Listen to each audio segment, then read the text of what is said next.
Hello and welcome everyone.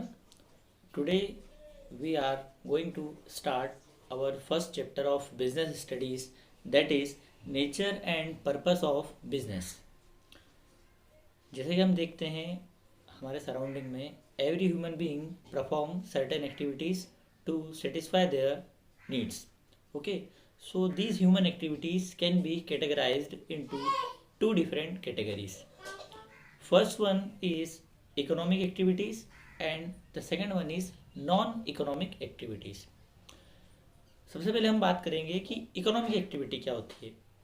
All those activities which is performed for earning money or where the objective is money concern, monetary concern, those activities are called economic activity. अब हम बात करते हैं what is non-economic activities.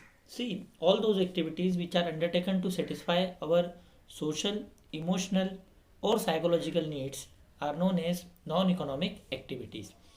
Non-economic activities monetary term को objective रखकर नहीं की जाती. ये एक्टिविटी की जाती है ड्यू टू लव, अफेक्शन और एनी काइंड ऑफ सिंपैथी के लिए. नॉन इकोनॉमिक एक्टिविटी का जो मेन कंसर्न होता है वो मनी नहीं होता है. बस यही है बेसिक जो हमको डिफरेंशिएट करेगा इकोनॉमिक एक्टिविटी से और नॉन इकोनॉमिक एक्टिविटी से. ठीक है, तो हम एक बार और इसको डिस्कस करते हैं एग्जाम्पल के थ्रू. फॉर एग्जाम्पल, एक teacher, a teacher teaching in a classroom performing one economic activity. But at the same time, if that teacher teaching to his own son at home, so it is concerned as one non-economic activity. Now we are going to discuss the types of economic activity.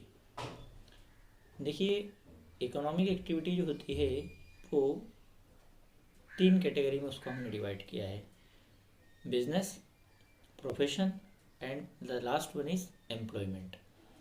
सबसे पहले हम बात करेंगे what is business. Business is one kind of process in which businessman firstly analyse the requirement of the society and after analysis of the requirement of the society businessman produce और procure the goods and services to satisfy their demand, okay, at reasonable rate and provide good quality of product. Businessman जो होता है वो society की demand को पहले analysis करेगा कि भाई सोसाइटी क्या चाह रही है. जैसे अभी हम देखें तो हमें जो मास्क है, ड्यू टू कोरोना मास्क की बहुत ज़्यादा रिक्वायरमेंट है मार्केट में. तो एक जो बिजनेसमैन होगा जिससे रिलेटेड कुछ बिजनेस करता होगा तो उसको इस डिमांड के अकॉर्डिंगली गुड्स को प्रोड्यूस करना चाहिए.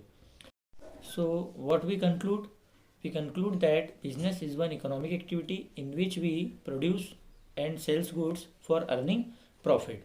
ये इसका मेन है, हम इसको इस तरीके से कंक्लूड कर सकते हैं. After business the next economic activity is profession. देखिए, प्रोफेशन क्या होता है. प्रोफेशन एक प्रकार का ऑक्यूपेशन होता है. Profession is one occupation in which one person firstly study a particular degree और डिप्लोमा, जो भी उस प्रोफेशन की डिग्री या डिप्लोमा होती है उसको प्रोफेशनल लेता है और फिर अलॉन्ग विद अर्निंग प्रॉफिट तो भी होता है. देखिए, बिजनेस में जो मेन कंसर्न होता है वो होता है प्रॉफिट ओनली. सर्विस मोटो इतना ज़्यादा मायने नहीं रखता है. लेकिन प्रोफेशन में क्या होता है, एक जो प्रोफेशनल होता है जो उस डिग्री को लेता है वो अलॉन्ग विद अर्निंग प्रॉफिट वो सर्विस मोटो को भी ध्यान में रखता है. एग्जाम्पल्स ऑफ प्रोफेशंस लाइक एक लॉयर होता है. लॉयर का एक प्रोफेशन होता है. तो लॉयर आदमी एकदम से नहीं बन जाता. उस प्रोफेशन में जाने के लिए सबसे पहले उसको एक पर्टिकुलर डिग्री को लेना पड़ेगा. जैसे बार काउंसिल ऑफ इंडिया उसको एक डिग्री देगी, सर्टिफिकेशन देगी पूरा स्टडी करने के बाद में. जैसे मेडिकल काउंसिल है, डॉक्टर्स बनाती है. हमारी इंडियन चार्टर अकाउंटेंट की एसोसिएशन है, वो सीए बनाती है. तो ये जो सारे प्रोफेशंस हैं अलॉन्ग विद अर्निंग प्रॉफिट, उनका जो मेन मोटो होता है वो होता है सर्विस. ठीक है, मेन मोटो उनका प्रॉफिट नहीं. में आदमी क्या करता है, प्रोफेशन में आदमी जो होता है वो एक प्रोफेशनल बनता है और सर्विस मोटो के लिए काम करता है और साथ में पैसा भी कमाता है. तो वो पैसा भी कमा रहा है, इसलिए प्रोफेशन भी एक प्रकार की इकोनॉमिक एक्टिविटी में आ रहा है. Last economic activity is employment. Employment में दो लोग होते हैं, employer and employee. Who is employer?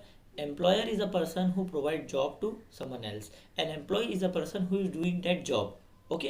तो एम्प्लॉयर क्या करता है, लोगों को अपॉइंट करता है एक पर्टिकुलर जॉब को करने के लिए, और एम्प्लॉयर जैसे एम्प्लॉय को अपॉइंट करेगा तो जैसा एम्प्लॉयर बोलेगा एम्प्लॉय वैसा काम को करेगा। हम किसी भी दुकान में हम लोगों को देखते हैं, कपड़े की दुकान में, तो कपड़े की दुकान का जो मालिक होता है वो एक एम्प्लॉयर है, और कपड़े की दुकान में काम करने वाले जो लोग हैं वो एम्प्लॉय है।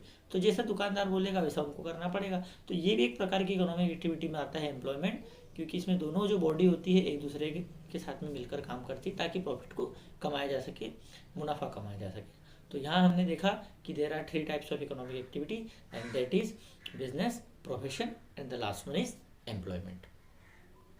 अब हम बात करेंगे what are the characteristics of business. Business मैंने आपको भी बताया एक इकोनॉमिक एक्टिविटी होती है जो कि कंटिन्यूस बेसिस पे होती है, under which we produce and procure the goods and services as demanding by the society on regular basis. तो इसी जो डेफिनेशन है, यहीं इसी डेफिनेशन में से आप देखिए इसके कैरेक्टरिस्टिक्स निकल रहे हैं। The first characteristics of business is that business is one economic activity. I told you all those activities where the main objective is earning money is called economic activity, and business is one economic activity. It is the first characteristic. Why? Because business is one economic activity, because the main concern behind doing business is earning money, not any kind of psychological satisfaction or love or sympathy. Business एक purely economic activity होती है। Business आदमी करता क्यों है? पैसे कमाने के लिए। देखिए सोसाइटी का वेलफेयर और ये दूसरी बातें वो सब है, लेकिन what is the main objective? Main objective is earning money. That's why business is one economic activity, है ना, प्योरली इकोनॉमिक एक्टिविटी है। Second characteristics of business is that sales और exchange of goods and services. देखिए business में क्या होता है कि जो प्रोडक्ट होता है, जो गुड्स होता है, उसकी एक्सचेंज मैकेनिज्म काम करती है। मतलब अगर आप बाज़ार में गए और आपने एक सोप खरीदा, तो सोप उस सेलर के पास से आपके पास आ गया, उसकी ऑनरशिप आपके पास आ गई। तो यहाँ पर गुड्स जो होते हैं वो एक्सचेंज किए जाते हैं दो, और उसका कंसिडरेशन होता है मनी। मतलब आप गुड्स और सर्विसेज एक दूसरे की ले रहे हो तो फॉर मनी ले रहे हो। जैसे आप बस में बैठे, बस में चढ़े, आप आपने पेमेंट दिया, वो आपको बस की जो सर्विसेज दे रहा है कि आपको एक जगह से दूसरी जगह ले जा रहा है for the consideration of money. तो यहाँ पर क्या हो रहा है? Exchanging of goods and services यहाँ पर होती है बिजनेस में। ठीक है, बिना एक्सचेंज मैकेनिज्म के बिजनेस नहीं होता। ऐसा नहीं होता कि आप दुकान पर गए, आपने पैसे दे दिए, बोले अब मुझे सामान नहीं लेना, हो गया मैंने पैसे दिए तुम रख लो, है ना। ऐसा नहीं होता। पैसे दिए हैं तो सामान लेना पड़ेगा, और लेते ही है बिना पैसे मतलब सामान ले नहीं, ऐसा तो होता नहीं है। तो यहाँ पर एक्सचेंज मैकेनिज्म काम कर रहा है, ऑनरशिप ट्रांसफर हो रही है एक पर्सन से दूसरे पर्सन के पास। See the third characteristics of business is production and procurement of goods and services. क्या होता है? आई टोल्ड यू, एक बिजनेसमैन करता क्या है?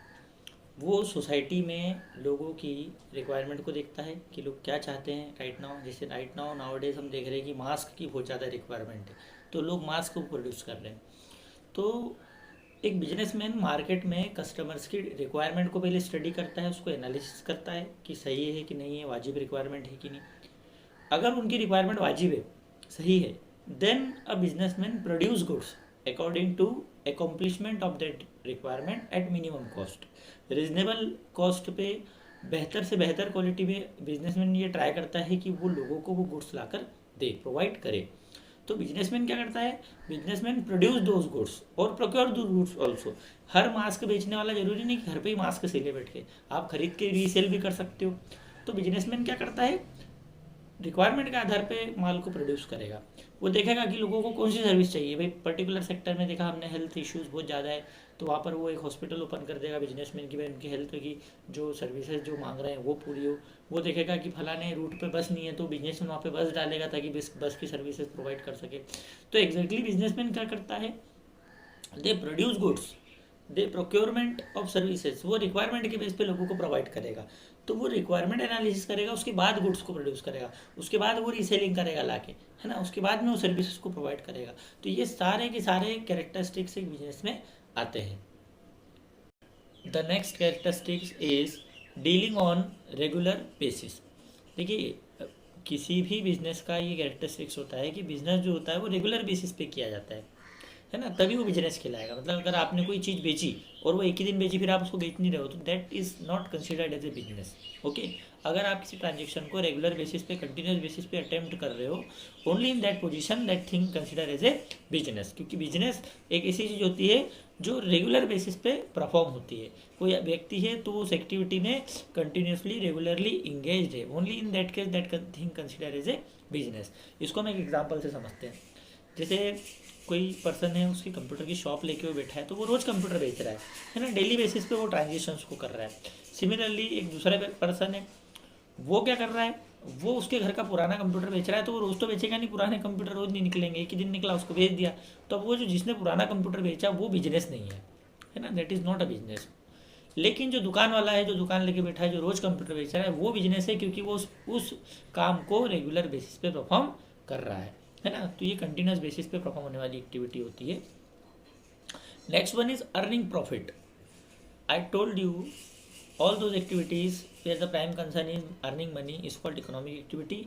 और जो बिजनेस होता है अपने सर्वाइवल के लिए, अपने ग्रोथ के लिए प्रॉफिट पर पूरा पूरा ध्यान देता है। तो जो ऑब्जेक्ट होता है बिजनेस का मेन, वो होता है प्रॉफिट अर्निंग। तो यहाँ पर बिजनेस का एक कैरेक्टरिस्टिक्स ये भी है कि बिजनेस किया ही जाता है प्रॉफिट कमाने के लिए। कोई भी पर्सन अगर लॉस के लिए बिजनेस कर रहा है तो उसे बिजनेस नहीं कहा जाएगा। क्यों? क्योंकि बिजनेस के जो मेन पिलर्स होते हैं वो होते हैं सर्वाइवल एंड ग्रोथ, जो उसका मेन ऑब्जेक्टिव होता है। And to achieve this objective of business, business has to earn profit. Without profit you can not survive and without profit you can not grow, है ना। तो बिजनेस के objective को पूरा करने के लिए earning profit is also one characteristics which should be there. And the last characteristics is uncertainty of return. Uncertainty of return का मतलब ये होता है कि देखिए, आपने अगर 10 रुपये बिजनेस में लगाए तो वो 10 रुपये कब वापस आएंगे इसकी कोई सर्टेनिटी नहीं है। देखिए अभी लोगों ने करोड़ों रुपए इन्वेस्टमेंट कर दिए, लॉकडाउन लग गया, पूरा पैसा वहीं अटका पड़ा है। अब कब बिजनेस होगा, कब वो साइकिल पूरा चालू होगा, इकोनॉमिक साइकिल आपका, तब पैसा रिटर्न आएगा। तो रिटर्न अनसर्टेन होता है, कभी भी आ सकता है और कितना भी आ सकता है। हो सकता है कई प्रोडक्ट लॉकडाउन खुलने के बाद सस्ते मिलने लगे, कई महंगे हो जाए, कहीं कुछ भी ना हो। तो आपने 10 रुपये लगाए तो 10 रुपये के 10 रुपये ही रिटर्न आएंगे, कंफर्म नहीं है कि 5 दिन बाद ये 10 रुपये 15 रुपये होकर आएंगे, ऐसे कुछ भी नहीं होता है। बिजनेस एक अनसर्टेनिटी पे चलता है, इसका रिस्क फैक्टर होता है। तो लगाया हुआ पैसा कितना भी होकर आता है और कभी भी आता है, उसका कोई कन्फर्मेशन नहीं है कि आज पैसा लगाए तो 3 दिन बाद डबल होकर आएगा। नो, ऐसा हर बिजनेस में नहीं होता। फुल ऑफ अनसर्टेनिटी होती है, जितना ज़्यादा रिस्क होता है उतना ज़्यादा प्रॉफिट बढ़ जाता है, ऐसा भी कुछ भी नहीं है ना। तो ये अनसर्टेनिटी वाला फैक्टर जो होता है आपको बिजनेस में मिलेगा। अब जो मेन एलिमेंट है, जो मेन कैरेक्टरिस्टिक्स है आपका बिजनेस का, मैंने अभी आपको बताया, last characteristics of business is risk factor. बिना रिस्क के बिजनेस हो ही नहीं सकता। अनसर्टेनिटी ऑफ रिटर्न मैंने आपको अभी बताया, वहीं से जनरेट होता है रिस्क का फैक्टर। देखिए बिजनेस है तो रिस्क है, बिना रिस्क के बिजनेस हो ही नहीं सकता, है ना। तो रिस्क क्या होता है? रिस्क मतलब एक प्रकार का टेंशन कि भाई हमने जो लगाया है वो रिटर्न आएगा कि नहीं आएगा, कि हमारा पैसा डूब जाएगा, हमने जो गुड्स बनाए हैं वो बिकेंगे कि नहीं बिकेंगे, क्योंकि हमने तो लोगों की रिक्वायरमेंट को स्टडी करके माल प्रोड्यूस करा, लेकिन क्या वो माल बिकेगा? क्या वो माल वैसा ही हमने बनाया जैसा लोगों को चाहिए?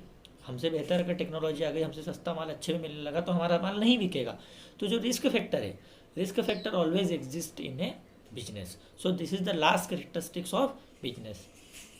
आई होप आपको बिजनेस के कैरेक्टरिस्टिक्स, बिजनेस का कॉन्सेप्ट और जो मैंने आपको इकोनॉमिक एक्टिविटीज़ जो हमने टॉपिक आज कवर करा, ये सारे समझ में आए होंगे। Thank you so much.